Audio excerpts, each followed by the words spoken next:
Hello and welcome to the Fossil Huntress podcast. I hope you guys are all doing well. We're going to talk today about extinction events, mass extinction events, and we've had many of them on the planet.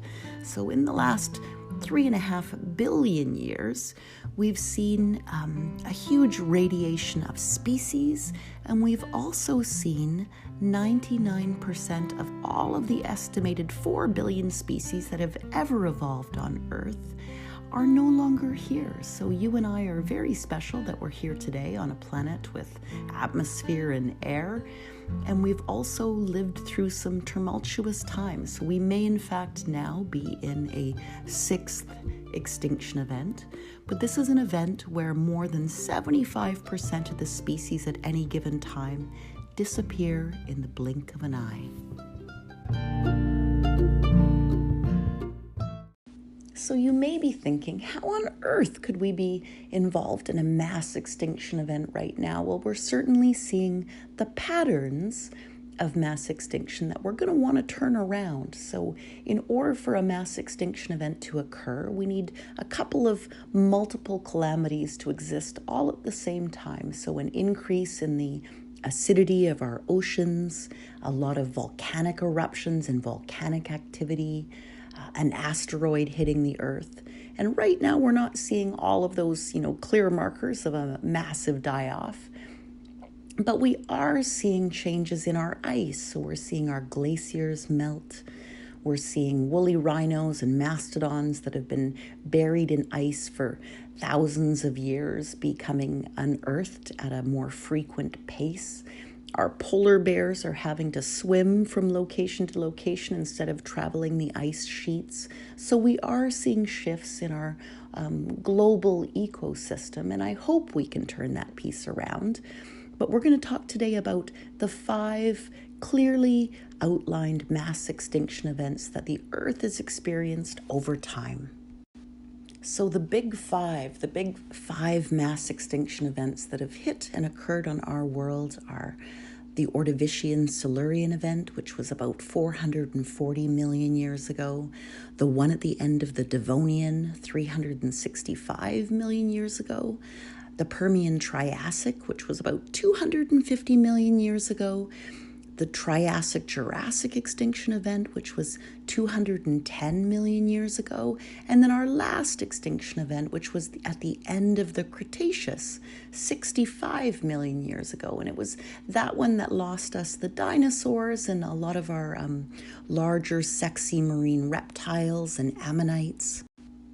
The last extinction event at the end of the Cretaceous took our beloved dinosaurs. So 66 million years ago, dinosaurs still roamed the earth. And we know from abundant fossil bones and teeth and trackways that their reign lasted an impressive 230 million years. So a long, long reign.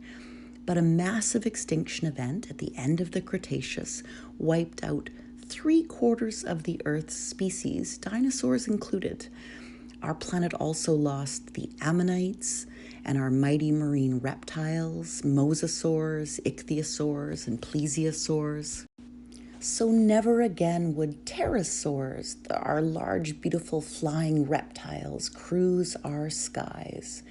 But that extinction event gave rise to the age of mammals and the diversity we see today. So in their leaving the Earth and not outcompeting the other species, the mammals were able to move into those ecosystems. And it's in this last period of the Earth's history that you and I find ourselves.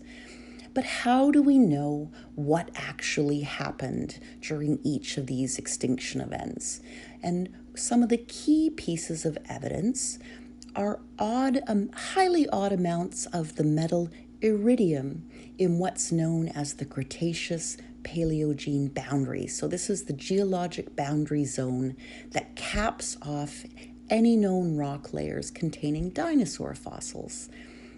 Iridium is relatively rare in the Earth's crust, but it's more abundant in stony meteorites, which led to a fellow named Alvarez to look at where we see iridium and how it could have come to the Earth in this volume at this time.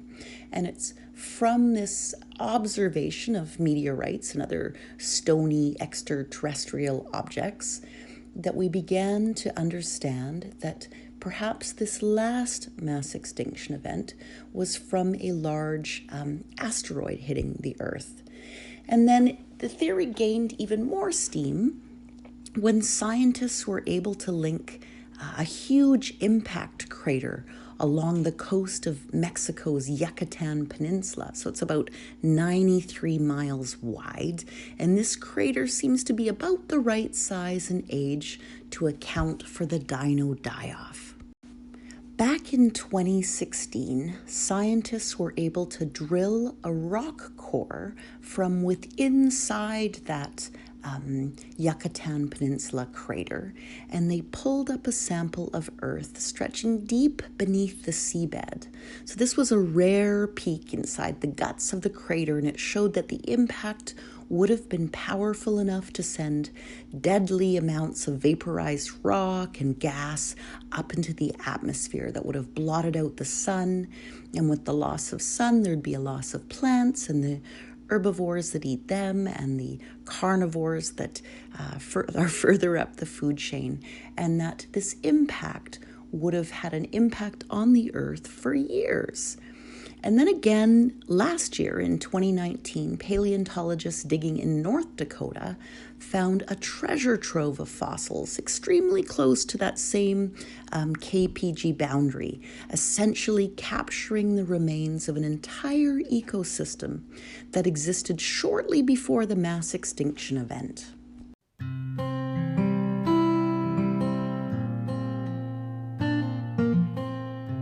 Those fossil-bearing layers in North Dakota contained loads of tiny glass bits called tektites, little blobs of melted rock kicked up by the impact that solidified those little pieces in the atmosphere, and then they rained down on the Earth. So it's through our rocks that we're able to tell the history of the Earth, both the good and the bad, to see the radiation of species and these singular events where we lose much of the species on Earth. And we'll learn more over time, and hopefully the way we're tracking to this sixth extinction event, we'll be able to turn around, we'll be able to learn from this history and get this big blue-green rock going in the right direction. Anyway, I hope you guys are doing well, and I appreciate you listening. Take care.